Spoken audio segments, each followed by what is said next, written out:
appointee at the Seattle Children's Hospital and the University of Washington Department of Orthopedic Surgery. She is an assistant professor there and trained, I believe, at the DuPont Institute. Is that right, Jen? Yes.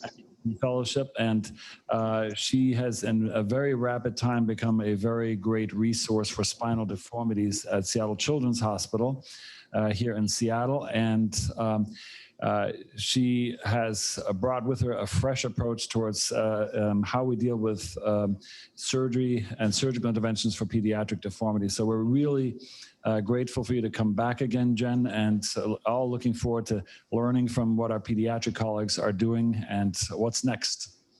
Awesome. Thanks so much for having me. The last time I was here, I spoke kind of about a nuts and bolts talk on AIS, and I wanted to talk more today about some of the interesting surgical things that we do that maybe could apply to some of your patients, or at least start to get even the fellows really just thinking about different ways to approach problems. Obviously, our patients are very different, but I come to even your talks to learn about ways that you treat patients, to try to see what things I could maybe pick up for my patients as well. So I will give a quick discussion about scoliosis, and then talk some more about kind of some younger pre-fusion techniques, and then other things that we do for the larger curves. I've got a little bit on cervical spine if we get to it, but I'm happy to come back and talk much more extensively on cervical spine, because it's more of a black box in kids. So if we're going to talk about scoliosis, we have two main divisions. We can talk about idiopathic and non-idiopathic. And in the idiopathic, that's a lot of the patients that you guys are going to see later on in life. What we know, what matters about this to try to understand whether we should do surgery or not, is what their maturity is, which is going to be based off of their Risser scale here on the left, and their Sanders hand scale, and their curve size. So if they are more mature, Sanders 7, Risser 4, so they're basically done growing, we want to see a curve over 50 degrees that is continuing to prove progression for us to offer a surgery.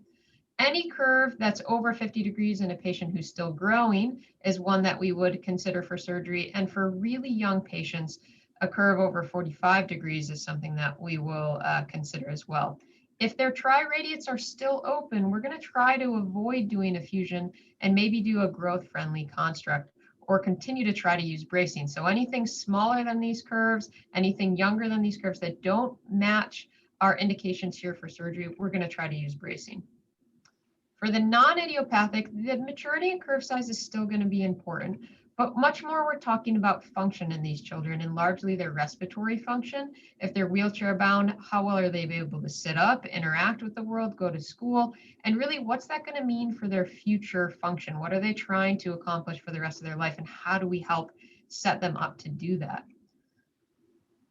Because of that, no matter where we are on the diagnosis, it's all about a spectrum of treating them across their age, their size, their bone maturity and growth. Those are the things that we really have to keep in mind, because we don't want to stunt a child's growth too soon because of their chest. We're really operating on most of these patients because we don't want them to have problems later on with their pulmonary function. So that's why we can take a pretty healthy kid like this and talk to them about doing surgery. So now I'm just going to run through a few cases here. This is a 15-year-old young woman who's actually skeletally mature. She's Risser 0, Sanders 4, premenarchal, so she's a bit younger than her age. She's been wearing a brace 20 hours a day. In the last 6 months, despite that, her curve has progressed 6 degrees. She's at 47 degrees now, and she's a gymnast.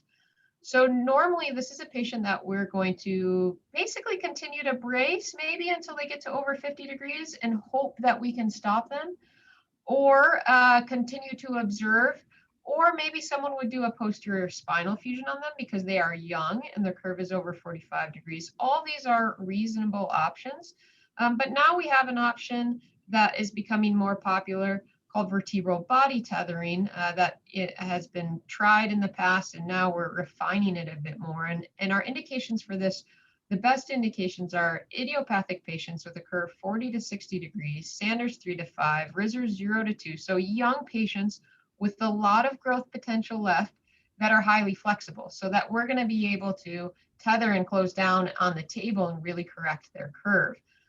This is something that we do thoracoscopic. You can see some images here from her surgery. And we're really relying on the Hutter-Volkmann principle, which says that if we put tension on bone and compress it, that will stunt the longitudinal growth. And if we distract it, then we will improve the longitudinal growth, so that the concavity here, because it will be opened up, will grow more than the convexity. And because this patient has a lot of growth left, the hope is that she outgrows her scoliosis over 1 to 2 years before this Dacron cord that's running across these screws likely is going to break at some point. So this is an earlier patient, younger bone, more growth potential, smaller curve, flexible. We can try this. Now this is her lying down. This is her first x-ray. Our goal is to get the curve less than 20 degrees when they're lying down. It's all dependent on how flexible they are. And this is her first standing up view. So we're going to see what happens to her. It never looks very pretty. And the hope is, again, that they keep growing out of it. You can see here, she still has a pretty big rib hump. So this isn't the best option for someone who really cares about what they look like. We can try to derotate it in the angle that we put our screws in, but it's very limited what we can do in the axial plane. So this is a more basic, but a bit of a larger curve AIS patient. And so we use a little bit different techniques the larger the curves are. So I'm going to progress through a few larger curves here to be able to highlight a few different techniques. This child has still young, RISR 0, so has much of her growth left still. So we know this curve is going to continue to get larger. So it's indicated for us because of that reason. She bends out to 50, so she has some flexibility. You can see she's lordotic actually, and we know on a lateral x-ray, because of the rotation, we greatly underestimate their lordosis. So she's even more lordotic than that, and she has a large rib hump there. So in this patient, I'm going to use posterior column osteotomy. So a little bit more than what we normally do when you think of AIS, just putting in screws and rods and manipulating a young spine, which has some flexibility into it. I'm going to do posterior column osteotomies, which for me, after exposure, means doing some pretty wide facetectomies, taking that bone out, and then removing my ligamentum flavum. And then on the concavity, I'll usually take a rongeur to remove a little bit more bone, but on the convexity, I'll just cut through, on the convexity, I'll remove more bone. On the concavity, I can just release that with a bone cut just to open that up. And I use a ultrasonic bone scalpel to do that to decrease blood loss during that time. I'll use a laminar spreader then in between these to get as much loosening as I can of our anterior column, because we're really just impacting the posterior column right now, but trying to start to distract as much of that anterior column as we can to then bring the spine to the rods. And so then we're able to get a little bit of a better correction, try to maximize our derotation, get more kyphosis out of what truly was a very lordotic spine to try to correct all three-dimensional deformity here. Now, an example a little bit bigger. This patient is 11, still young, a RISR 1, and this curve has suddenly made it to 113. I'll tell you, she had seen one of my partners with 60-degree curve, and 6 months later said, come back and see me. And she had gone from 60 degrees to 113 degrees because that was right at the point of her maximum growth velocity. The faster these kids grow, the bigger this curve is going to get.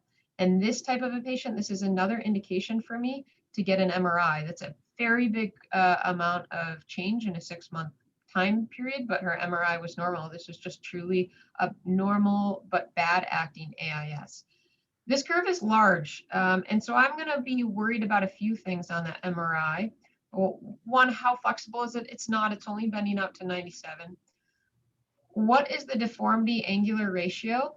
How many segments is that 113 degrees divided by? Because if it's much shorter than that, then we know that a coronal DAR of 25 degrees is going to lend itself to much higher risk of neuromonitoring changes, and that might change what I'm going to do in surgery and how I'm going to approach this. I'm also going to look at the spinal cord here and see what type of a cord it is.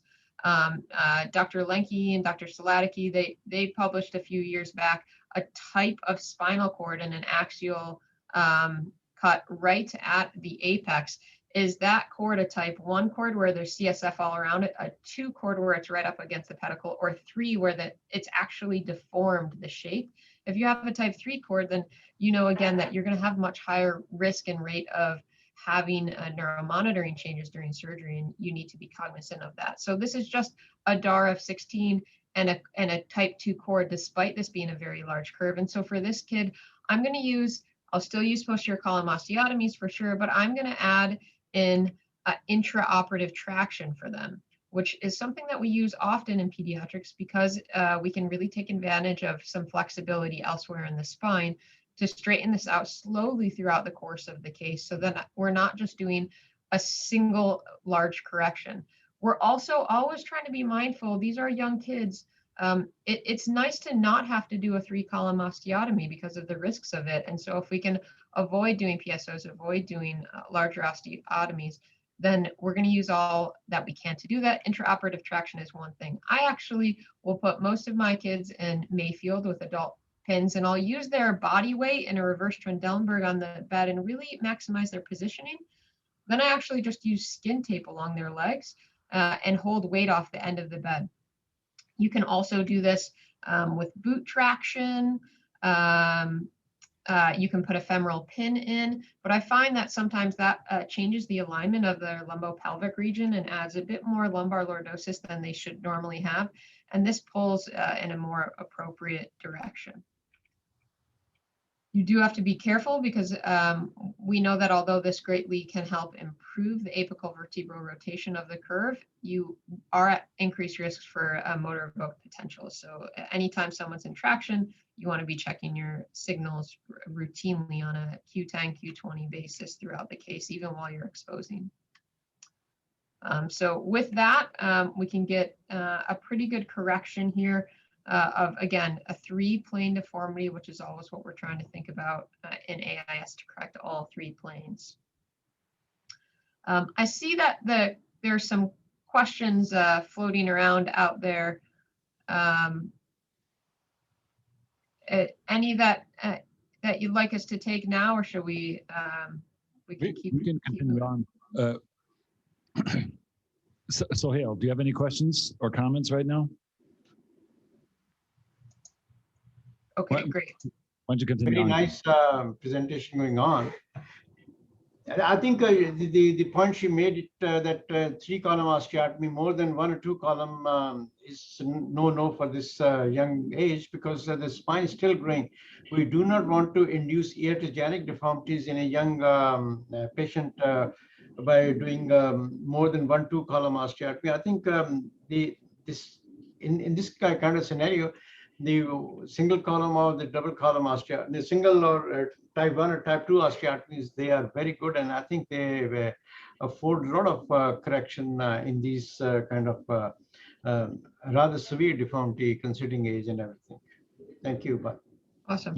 This is a beautiful correction case. So I must say, yeah, it's very good correction. It's all because of flexibility of the youth. Yeah. So the key points that I want to make again is, number one, your depiction of the thoracic cord position in the axial element is a very big deal, especially as we look at traction and distracting the spine, and also unforgiveness of any hardware intrusion into the canal.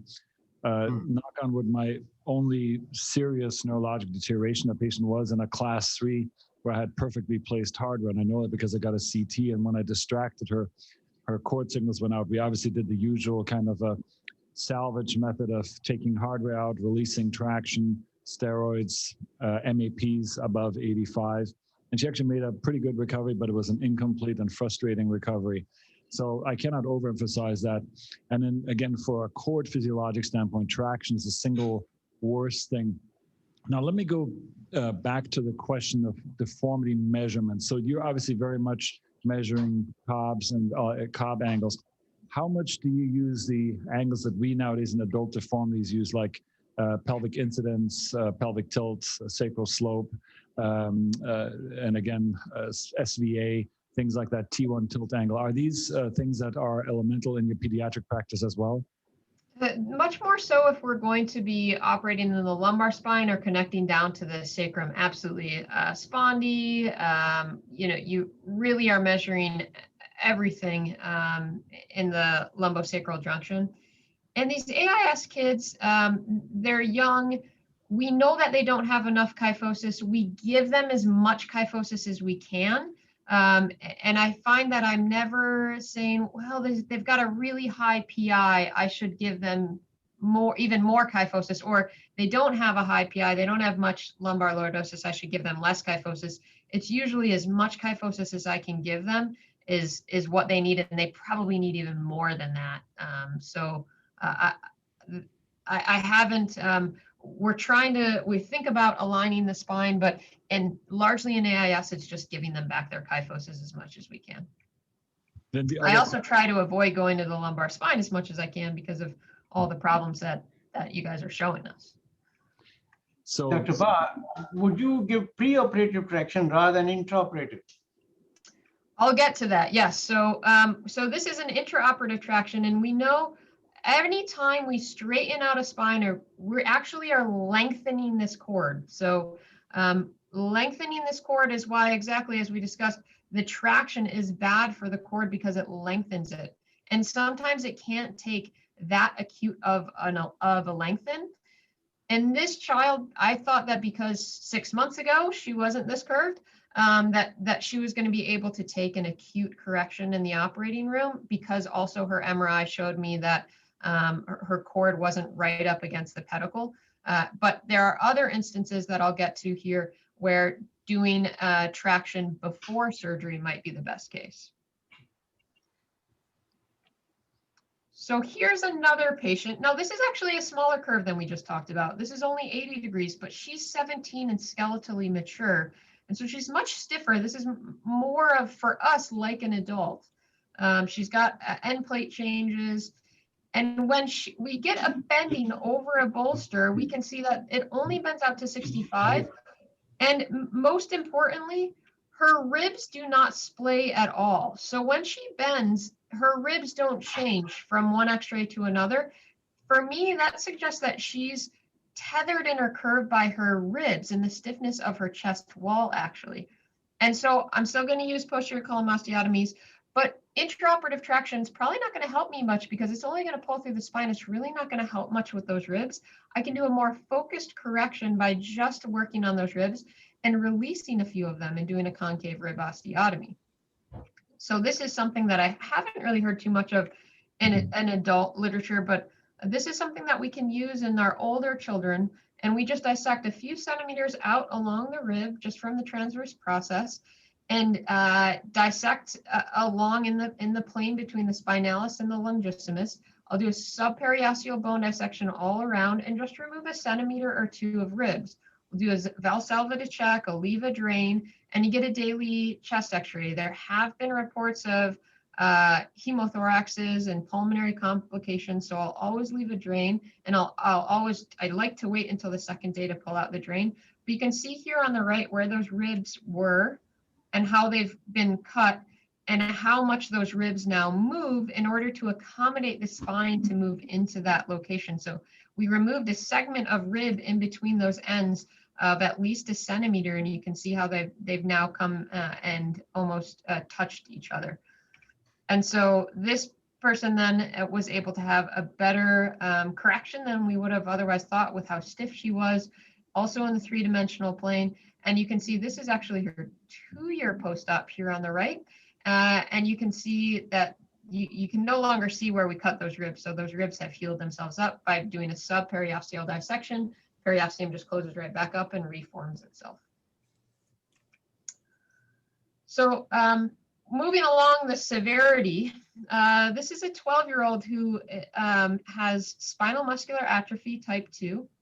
This is a type of patient where you've been seeing on news stories the millions of dollars of medication to treat these patients now. We do have a new medication that we can deliver directly to the spinal cord called Nucerin or Spinraza that provides one of the proteins that this deletion has taken away from the body to make to help improve their longevity and their quality of life. And so now there are a number of patients here that this is a progressive muscular weakness. And you can see that without any truncal muscle or support for this young girl for 12 years, she's completely collapsed on herself. And I don't even venture to measure what the scoliosis might be, because you can see on the lateral x-ray here that this is an AP of the spine. And on the AP x-ray, this is a lateral of the spine. So at least 90 degrees of rotation. And this is a patient, Dr. Sohail, that I'm concerned that I don't have the techniques to safely straighten out her spine in surgery in just a single time without having problems with her spine. So I'm going to use halo gravity traction. So traction that we apply for several weeks while in the hospital under daily examinations to slowly add weight. This is a child who, this is in our patient form, so he's given us information to use his photos. This is not the same patient, but we hook up these patients. They live in the hospital. They go under traction at bed, wheelchair, and walker. These are things that you can make in your hospital. We're happy to talk to somebody about how to make this. But these kids usually stay in it for 3 to 6 weeks. They attend school. It's actually been easier now during the pandemic to attend school while they're in this. We put 8 to 10 pins with 1 to 4 pounds only of weight through each of their halo spots. And our goal is 20% body weight while they're in bed, 50% while they're sitting, and 60% while they're ambulating in a walker. And so this takes several weeks to work up to, and we're monitoring their neuro exam with every single weight change to ensure that we're not causing any cranial nerve problems. That's usually the first thing to show up. We're taking weekly x-rays of their cervical spine as well to ensure we're not over distracting them. And so with time, and I have a line here for the pelvic obliquity. With time, with about 5 weeks of halo gravity traction, this is how much improvement we were able to get on this young lady. And our goals here are really to level her pelvis so she has something to sit on. And then this is our post-op. I think this might be her 1-year visit, post-op visit, where you can see still a big deformity, but this child just needs to be able to sit in a wheelchair and breathe and digest, and this gives her the ability to do that. So we're really focusing on her function later on, and it takes many weeks to do this in a safe manner. I'm just seeing a few pictures here asking about the patients with rib osteotomies. Do they have more pain after surgery in comparison to those who don't? They do have a little more pain. We do counsel them, but it really doesn't last as long as you would expect like a rib fracture to last. Sometimes they can't quite tell it's the same incision, so they have a hard time even knowing, is it their spine or is it their ribs that are affected. You do have to encourage real aggressive pulmonary toilet and sensitive spirometry in those kids that you do a rib resection on, but in a few days they look just like all of the other ones. Now, Jennifer, may I interrupt you? So 2 things. I want to pick up on what Dr. Montalvo asked about rib osteotomies. In your decision-making, how much does the patient's concern about a rib pump influence your decision-making? For instance, in the SRS questionnaires or just in your personal interactions with them. So is there a individualized approach based on patient preference as you discuss rib osteotomies? It's interesting because I will counsel all families that I can reliably improve their rib deformity 50%. I aim for 100%. I never tell them that, but I tell them 50%. If that is a problem to them, then we talk about more, because I know I'm usually going to get more than 50%. But I also will counsel them, we can always come back and do a resection of those ribs, the actual rib pump, if we needed to, because what this does is we're actually cutting the ribs that are opposite of the side of the rib prominence, and it just allows us to rotate them back into that space. If we still don't get enough rib rotation, we can always come back and do what's essentially a cosmetic surgery where you can remove a small portion of each one of those real prominent ribs so that it lays down more. But it's more for the deformity correction, much less for a cosmetic issue. Now, the second question I had was pulmonary function. I know you have a fantastic pulmonary department at Seattle Children's Hospital. I don't know whether Dr. Redding is still there, but Yes. I learned a lot from our pulmonologists and how amazingly important it is to have good perfusion. Tell us about the adverse impact of rib osteotomies on pulmonary function, and maybe also comment on pulmonary function changes while patients are in traction and after a major truncal resurrection surgery like what you showed in this case. So I would never consider doing rib osteotomies on anyone that does not have a very high pulmonary tolerance. So if you have any concerns, we'll get a PFTs first to make sure that their PFTs,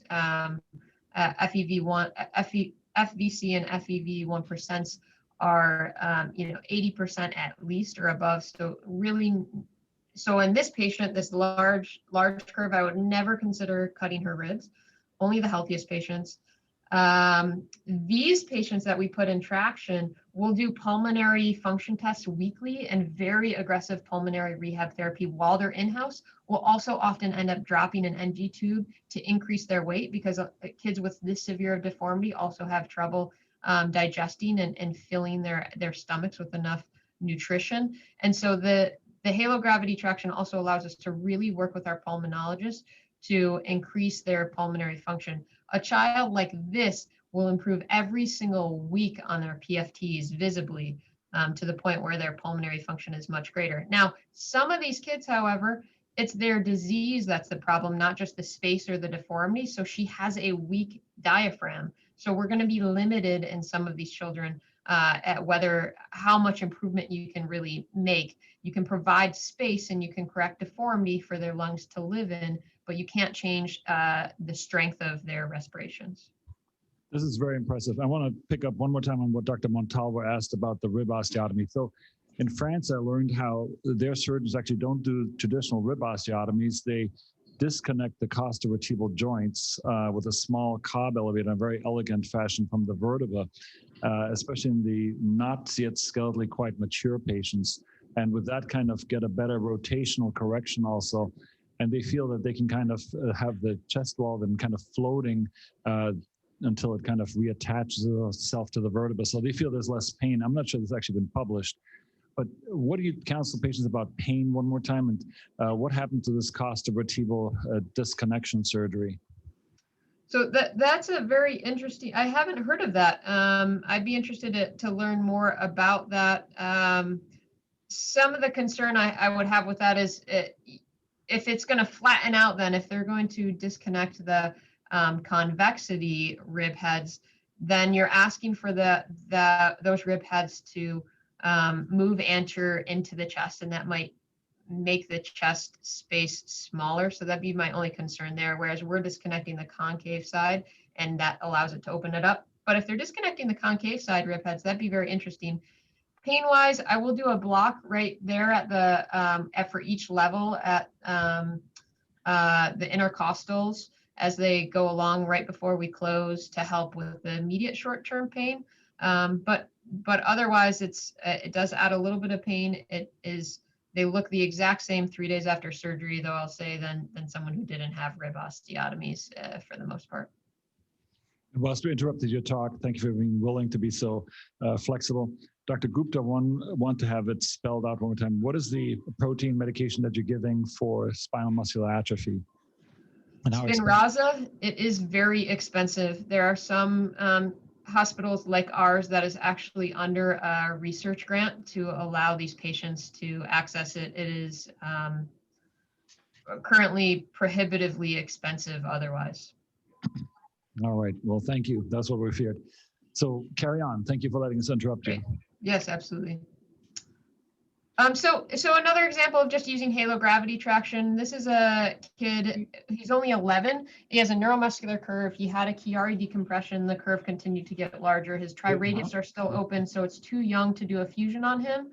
And this curve is very large. And so if you're not going to do a fusion on him because he's too young for it, it's very hard to get a correction here without putting screws into that apex and pulling the spine over. So he's headed for a growth-friendly option where we just put screws at the top and bottom and do growing rods in between. But I'll use actually a few weeks of halo gravity traction, much shorter time on him to get this correction here in traction after about 3 weeks. And then that will set us up much better for being able to put in these, what we currently have in him are magnetically controlled growing rods, but you could use traditionally controlled growing rods as well. So we're able to take him to a starting point of less than 40, where he was at 120 just with halo gravity traction and completely non-invasive, safe techniques. And just a quick question on magnetic growing rods. So that's become a little bit controversial. In my European side of my existence, I was informed that I think one of those companies has been removed from the market, or the product has been removed from the market, the Maglev, I guess. And again, this is one of those typical examples of medical statisticians gone wild. The justification was that the complication rate was over 100%. But again, it's kind of expected that these things will loosen and are at a much higher failure rate. So if you analyze cost benefits and see complications as an expected part of internal traction, where do you see the benefit, and where are we in the US with magnetic rods? The current data shows that if you use them for 4 years, then the cost benefit is a positive one. There's a lot of new techniques that we're using that we didn't used to use. There's a larger rod now, and the older rods used to break. There's a difference in the internal system that used to break that is now fixed. We used to only use 4 screws at the top or 4 fixation points, and now when using 6, we have much better results. But yes, PJK, failure to expand, because the spine gets stiff and the magnet just isn't strong enough. Kids who have larger body habitus and the magnet just isn't strong enough to talk through that soft tissue, these aren't good for kids who have very stiff curves, congenital scoliosis that would be stiffer than something like this. So you really have to individualize it. I probably have the same number of magnetically controlled as I have traditional growing rods in my practice right now, and I think the pendulum is going to swing back and forth, but it's a good option for someone who's also medically fragile and you're trying to avoid taking them to the operating room every 6 months with a traditional growing rod to expand them, and so this can help keep them out of the operating room if all goes well in those patients. But Thanks. it's not an easy solution. It hasn't solved everything. One of the issues, Jenny, are you there? Yes. One of the problem with this magnetic rod is that there's a huge amount of metallosis, and the titanium somehow doesn't behave magnetized. Titanium shell or the other metal which goes around the actuator doesn't behave. There's a huge amount of metallosis around the implant, and that creates a problem of aseptic inflammation there, and pain and swelling and etc. And that's one of the reasons it is still problematic in Europe. Yeah, there's a number of studies going on right now that have been funded by by SRS and by POSNA to look at that right now. So in a few years, we're going to have a little bit more information on how much of this actually gets into the bloodstream, what is it that's causing this, and where to go from there. So we'll see. I don't know if this becomes a metal on metal hip phenomenon, or you got to be careful. You don't want to be the first adopter, but you don't want to be the last adopter. So we'll see where this goes. I was just going to show one more quick case just to, Sure. Oh, sorry, go ahead. Yes, please. No, go ahead. Yeah. Okay, just one more case just to give you guys a little bit of flavor of C-spine in the pediatric world. A quick question here: is there a risk of complication of Chiari malformation during spine surgery? If the Chiari itself has been decompressed, we talk to our neurosurgeon, make sure they approve us to go forward and do a lengthening. But if you have a Chiari and then you go to distract the cord and straighten it out, then you can certainly cause worsened problems. So I would caution anyone who has a Chiari to have that treated before correcting the scoliosis. So very briefly, just cervical spine, really in our world, instead of idiopathic and non-idiopathic, we really think about instability and deformity. And for us, in kids, it's a bit different than adult, because usually it's kids that have some odd diagnosis, a skeletal dysplasia, weird congenital malformations. Here on the right, we see spondyloptosis in different directions in this cervical thoracic junction, odd bone quality. If we're seeing them for their cervical spine, it is not because they were born with a normal cervical spine. And so that gives us a very different approach, because unfortunately, these kids are also very small with very poor bone quality, very small size of their bone. And so oftentimes when we fix them, it kind of ends up being like everything but the kitchen sink here, and we'll throw everything we can at it, and it ends up looking like an erector set. And it's usually not pretty enough to put up on any conference slides, but we do whatever we can to fix these kids to the best of our ability. So here's just one quick example, separate from the 3 that were just on that slide. This is just an 18-month-old. He's got a developmental delay, but no real obvious problems. He had like a PFD that was closed in his heart, nothing else too obvious, but he's starting to prefer only one side of his body when he's crawling. And that's what brought them here. He's getting a little bit of clawing of his hands, and you can see here that his spine is growing up into his spinal cord. He has, again, these are very small bones. The anterior spine, cervical spine in a child this young is very soft. And so it doesn't leave us with a lot of great options coming from the front or coming from the back, doing both. All of these are good options. And this is a child that we had the unfortunate fortune of seeing in the operating room several times. This was our first surgical attempt where we actually decompressed his anterior column from posterior. We came all around the posterior spine, decompressed, removed that vertebral body, and this is just his mid-sagittal plane, so you missed our fixation, but tried to fix him just from C4 to T2. And hold him in a halo for the rest of the time until he got old enough, got a little bit more bone stock in the front so that we could come in the front. But that didn't last very long, and we ended up with a much more involved revision here, more implants, ending up having to go to the head. There's nothing great to hold on to in this kid otherwise. He's just so small. And we actually have to, I used a rib in the front, and we actually used, that's a cranie plate that's just holding our rib there. So you really have to use biology in these kids is much more than I think some of the implants sometimes. And it's a very interesting, again, kind of black box in ped surgery. Happy to come back and talk more about our experiences with this, because it's probably still the most challenging part of my, my practice. Let me ask you a practical question. So fantastic. Thank you so much, Jen. Pediatric cervical spine disorders are frequently overlooked. You gave a very good kind of a depiction of the alertness that it took, but it means that you have to subject the child to a full general anesthetic. Is that right? Yes. Yeah. To get an imaging, unfortunately, these kids are young. They're 1, 2, 3 years old. They got to go to sleep to lay down for an MRI. Yeah.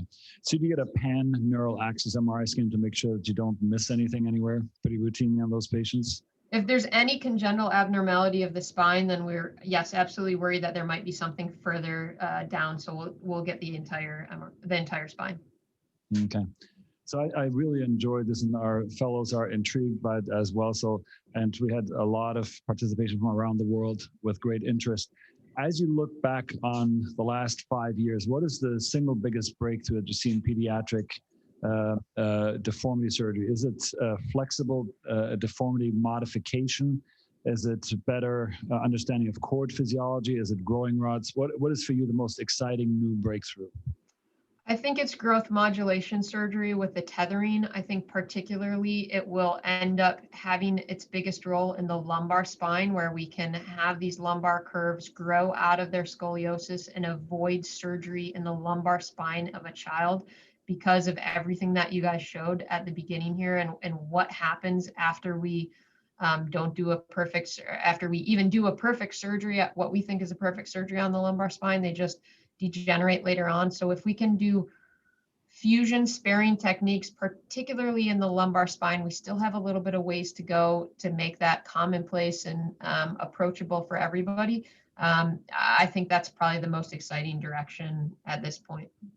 And in closing, apex fusion. So I saw that in Israel, there's a small little device that they put in just at the apex of a curve. Is that something that's intriguing here in the US, or is that just an oddity that's going to go away?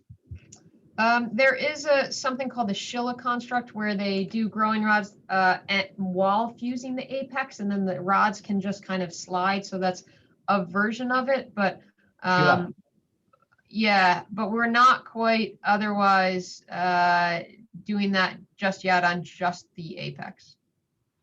Well, we need to come to a close. Jennifer? Yeah, sorry. Sorry. Take it out? When do you remove these implants? I mean, with the last patient which you show, you had occipital cervical, and you have a whole construct in a very young child of 2. When do you plan to remove? I'm sure you like to remove after. That's the problem. That's the problem. That growth now is stunted. I will remove the occipital plate to give them back O to C2 motion at 1 to 2 years, but I won't remove the rest of that cervical fixation. So the rest of it, we did aim for a fusion, and that's the only way to keep this kid with his neurologic function. So we trade off his growth and his alignment with, unfortunately, for his function. Does that not leave cervical spine a little smallish as compared to normal dimensions? Yeah, the vertebral bodies are often about 8 millimeters, and sometimes their lateral masses are about 4 or 6. I sense we have to have a supplemental session one of these days on cervical pediatric deformities, because this is a really big and overlooked topic. So thank you, Dr. Bauer. Thank you for a great overview and wonderful work. Congratulations from all of us, and heartfelt thanks. And thank you, Dr. Sohail, for joining us from Pakistan. Thanks so much for having me. You're welcome. We really enjoyed it, Jennifer. Thank you. Thank you.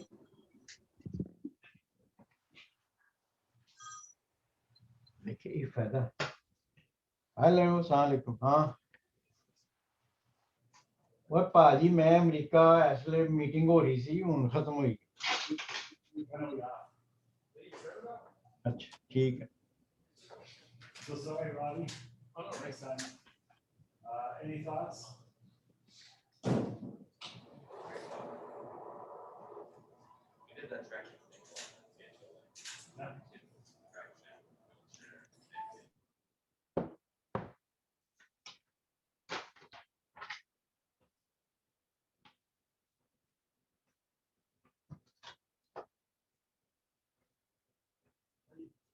Okay. Then you